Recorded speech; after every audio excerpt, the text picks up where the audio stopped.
Okay guys, there is one design on the 6L80 that I really like, but let's just kind of go through it here. We know it's not this piston because they are bad about cracking. Definitely not it. It's not the 1, 2, 3, 4 clutch drum because they are bad about cracking around this edge, so we know it's not that. It's not the Tickum because they have had their issues, we all know that. Definitely not the torque converter design.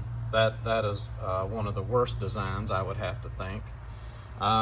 Definitely not the pump because they're bad about wearing in the boards here. They're bad about leaking across on the stator, so we know it's not that. The 456 clutch, we know it's not the 456 clutch, applying too much pressure to the outside and bending the backing plate. So what is it that I like about the 6L80?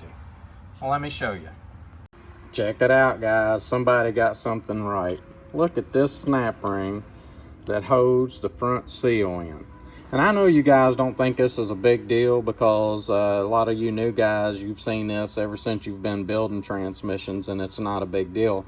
But I come from back in the 90s of building transmissions where we had to deal with the 700R4 front seal drain backhoe being too small and all that, and drilling and causing big issues. You rebuild them and they go back out and blow the seal out. And you know, the days before they came out with the with this little guy here, the retaining ring, see, I remember those days. So when I see this design, you know, I have to say kudos for GM for putting that design on their transmissions.